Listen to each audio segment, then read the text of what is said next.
My girlfriend cheated on me while I was on a business trip. I find out the child is not mine. My wife, Jessica, and I have been married for 5 years. We met in college during a study group for a history class either of us cared about. She was the kind of person you couldn't ignore, bold, witty, and unapologetically herself. I was the quiet guy in the back, and I remember thinking, she's way out of my league. But somehow we clicked. We stayed up all night talking about our dreams, our childhoods, even silly things like our favorite pizza toppings. Over time, it felt like we built the kind of relationship other people envied. We were partners in everything. Sure, we had our arguments, what couple doesn't, but we always found a way back to each other. I was proud of us, proud of the life we were building. So you can imagine how blindsided I feel right now.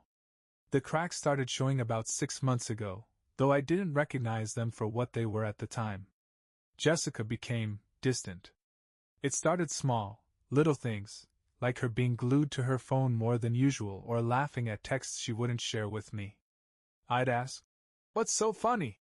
And she'd say, "Oh, just something my coworker sent." I didn't think much of it. After all, we'd never had trust issues before. Then came the late nights at work. Jessica has always been career-driven, so when she told me her boss had given her more responsibilities, I believed her. I mean, why wouldn't I? I trusted her. But the late nights turned into weekends, and the weekends turned into moments where she'd cancel plans at the last minute, saying she was too exhausted, or needed to catch up on work. I'd be lying if I said it didn't sting. There were nights when I'd sit on the couch alone, staring at the TV, wondering why it felt like we were living 2 separate lives.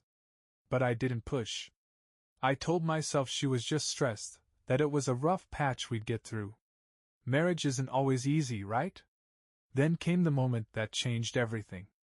A few weeks ago, I had to go on a business trip for work. It wasn't anything major, just a 3-day conference in Chicago. When I got back, Jessica was waiting for me at the door. She had this nervous energy about her, like she was bursting with something she couldn't hold in. Before I could even take off my shoes, she blurted out, "I'm pregnant!" For a second, I just froze. My mind raced with emotions, shock, joy, confusion, all at once. Jessica and I had talked about having kids, but we'd agreed to wait until we were more settled. Still, I wasn't upset. I was happy. Maybe even relieved. I thought, this is it. This is the thing that's going to bring us back together. I hugged her, pulling her close, and told her how much I loved her. I started rambling about baby names and nursery ideas, and for a moment, I let myself believe that this was the start of something beautiful. But then, cracks began to show again. At first, it was subtle. Jessica seemed uneasy whenever I brought up the pregnancy. She'd change the subject or suddenly need to check her phone. I told myself it was just nerves. Pregnancy is a big deal, right? Maybe she was overwhelmed. But the doubts started creeping in. Something didn't add up. The timeline didn't make sense. We hadn't been intimate as often as we used to. Work stress, life stress, it all played a part. But when I did the math, I couldn't shake the feeling that something was off. I tried to ignore it, but the signs were everywhere. Jessica's phone was practically glued to her hand, and she became more secretive about her texts. She'd laugh at something and then quickly swipe away when I walked into the room. Once, I caught her smiling at her screen in a way she hadn't smiled at me in months. When I asked her about it, she said, "Oh, it's just a stupid meme. You wouldn't find it funny." I wanted to believe her. I needed to believe her.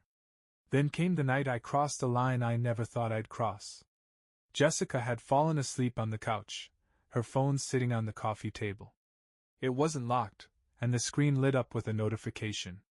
My heart raced as I stared at it, debating whether to look. I told myself, this isn't you. You trust her. But something in me screamed that I needed to know. I picked up the phone and opened it. There was a text thread with someone named Brandon. At first, it looked innocent enough. But the further I scrolled, the more my stomach sank.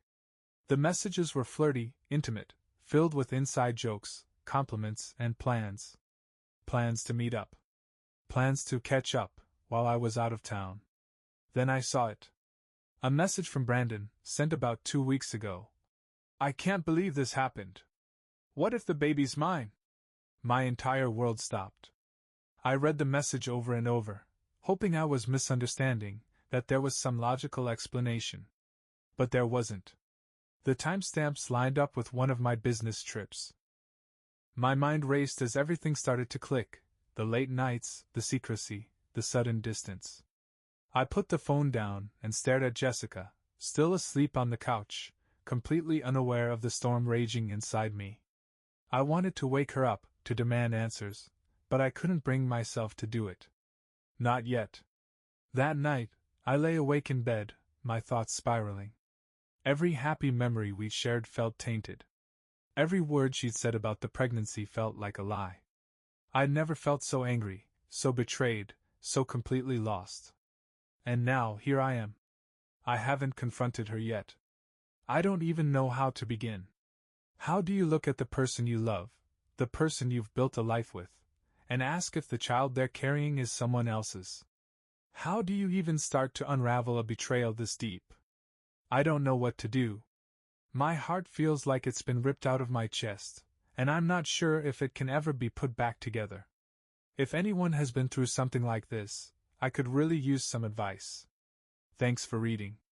The day after I found the texts, I felt like I was walking through a fog. My mind couldn't focus on anything else. The text, "What if the baby's mine?" kept replaying in my head like a broken record. Every time I looked at Jessica, I felt a mix of anger, sadness, and disbelief. I'd loved this woman with everything I had, and now I couldn't even look at her without questioning everything. I decided to take the day off work. I told Jessica I was feeling under the weather, which wasn't far from the truth. She kissed me on the forehead before leaving for her meeting, and told me to rest. I forced a smile, trying not to flinch at her touch. The moment the door closed, I grabbed my laptop. I needed to figure out who this Brandon guy was.